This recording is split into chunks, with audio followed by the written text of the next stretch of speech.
La distraction. Le bruit cesse, mais le silence pénètre et n'a pas de fin.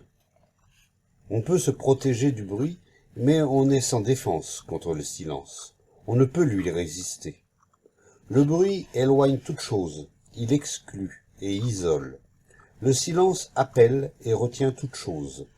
Le silence, comme l'amour, est invisible. L'esprit ne peut pas le suivre et ne peut pas être immobilisé pour le recevoir. L'esprit que l'on a immobilisé ne peut que refléter ses propres images, et elles sont nettes et bruyantes dans leur exclusion. Un esprit que l'on immobilise ne peut que résister, et toute résistance est agitation. L'esprit qui est immobile, et non l'esprit que l'on a immobilisé, perçoit toujours directement le silence. La pensée, le mot, est alors à l'intérieur du silence, et non à l'extérieur. Et dans ce silence, l'esprit est étrangement tranquille, d'une tranquillité qui n'est pas formée. Comme la tranquillité ne s'achète pas, comme elle est sans valeur et sans utilité, elle a la qualité de ce qui est pur, de ce qui est seul. Ce que l'on peut utiliser est bientôt hors d'usage. La tranquillité n'a ni commencement ni fin, et un esprit tranquille de cette façon a conscience d'une félicité qui n'est pas le reflet de son propre désir. Elle disait qu'elle avait toujours été troublée par une chose ou une autre. Si ce n'était pas la famille, c'étaient les voisins ou quelque activité sociale. Sa vie avait été une perpétuelle agitation et elle n'avait jamais pu en trouver la raison. Elle n'avait jamais été particulièrement heureuse, et comment pouvait-on l'être dans le monde où nous vivons? Elle avait eu son lot de bonheurs éphémères, mais tout cela était du passé, et elle était en quête de quelque chose qui donnerait un sens à la vie. Elle avait goûté à bien des choses qui lui avaient paru valables, mais qui bientôt lui paraissaient insipides. Elle avait pris part à diverses activités sociales sérieuses. Elle avait cru avec ardeur aux choses de la religion. La mort était entrée dans sa famille, et elle avait souffert. Et elle avait dû subir une grave opération. La vie n'avait pas été tendre pour elle, ajoutait-elle, et il y en avait des millions comme elle dans le monde. Mais elle voulait dépasser toutes ces histoires et trouver quelque chose qui en vaille vraiment la peine. Les choses qui en valent la peine ne sont pas de celles qui se trouvent.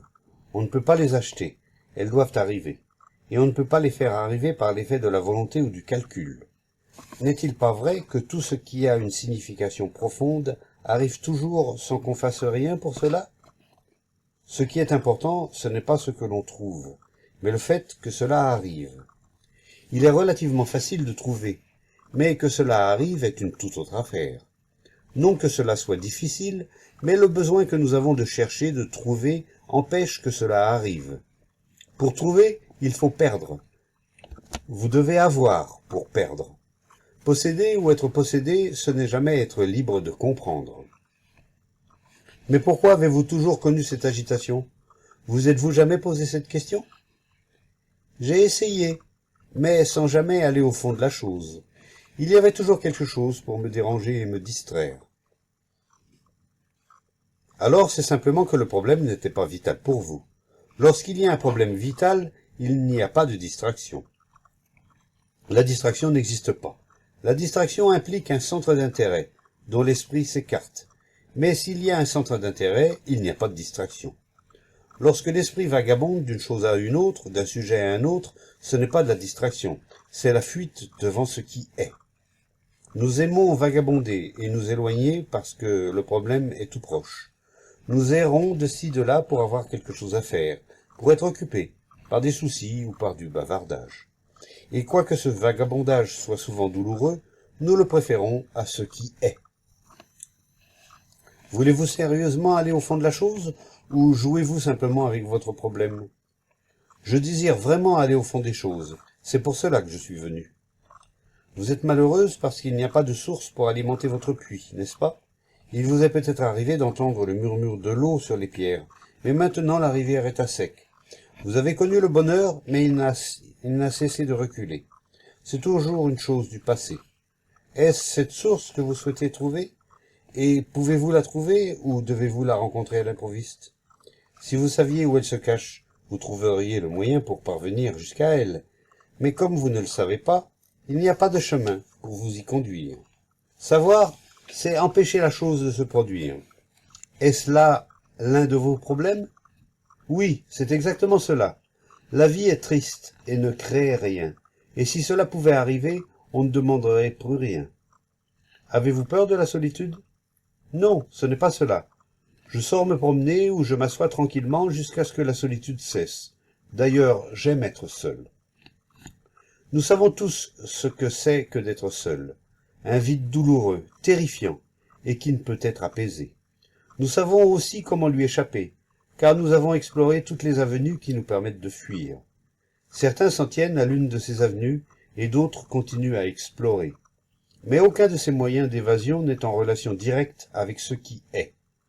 Vous dites que vous avez l'habitude de la solitude, que vous aimez être seul, mais c'est encore là un moyen de lui échapper. Vous sortez faire une promenade ou bien vous restez tranquillement assise jusqu'à ce que la solitude cesse. Cela veut dire que vous opérez toujours sur la solitude, que vous ne la laissez pas vous conter son histoire. Vous voulez la dominer, la surmonter ou la fuir. Aussi vos rapports avec la solitude sont-ils essentiellement fondés sur la peur. L'accomplissement est-il aussi un de vos problèmes? S'accomplir dans quelque chose implique une fuite devant ce que l'on est, n'est-ce pas? Je suis petit, mais si je m'identifie au pays, à la famille ou à quelque croyance, je me sens accompli, achevé. Cette recherche de l'accomplissement est la fuite devant ce qui est. Oui, c'est vrai, c'est aussi mon problème. Si nous pouvons comprendre ce qui est, alors tous ces problèmes cesseront peut-être. Nous abordons tous les problèmes en les esquivant. Nous voulons faire quelque chose pour les résoudre. Cet acte nous empêche d'être en relation directe avec le problème, et cette façon de l'aborder arrête toute compréhension du problème. L'esprit est occupé à trouver un moyen de traiter le problème, ce qui, en fait, est une fuite devant le problème. Ainsi, le problème n'est jamais compris, il est toujours là. Pour que le problème, ce qui est, se dévoile et conte son histoire, l'esprit doit être sensible et agile. Si nous anesthésions l'esprit avec des moyens de fuite, les moyens de traiter le problème ou en cherchant des explications ou des causes, ce qui n'est qu'une conclusion verbale, alors l'esprit devient insensible et n'a plus l'agilité nécessaire pour suivre l'histoire que le problème, ce qui est en train de dévoiler. Voyez la vérité de cela, et l'esprit est sensible, et c'est alors seulement qu'il peut recevoir. Toute activité de l'esprit concernant un problème ne fait qu'insensibiliser l'esprit qui perd sa faculté d'écouter le problème. Lorsque l'esprit est sensible, et non lorsqu'on l'a rendu sensible, ce qui n'est qu'une autre forme d'insensibilité, ce qui est, le vide, a une signification entièrement différente. Essayez de comprendre cela directement, ne restez pas au niveau des mots. Quelle est la relation de l'esprit à ce qui est? Jusque-là, ce qui est a reçu un nom, un symbole d'association, et cette dénomination empêche la relation directe et insensibilise l'esprit. L'esprit et ce qui est ne sont pas deux processus séparés. Ce sont les noms qu'on leur donne qui les séparent. Lorsque l'on cesse de donner des noms, il y a relation directe.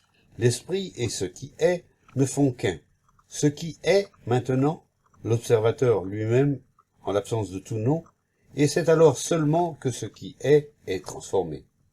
Il n'est plus cette chose appelée vide, avec tout son cortège de peur et ainsi de suite. Alors l'esprit n'est plus que l'état de perception directe, état dans lequel l'expérimentateur et l'expérimenté ne sont plus. Alors il y a l'incommensurable profondeur, car celui qui mesure a disparu. Ce qui est profond est silencieux, tranquille, et dans cette tranquillité est la source de l'inépuisable. L'agitation de l'esprit est l'usage du mot. Quand le mot n'est plus, il y a l'incommensurable.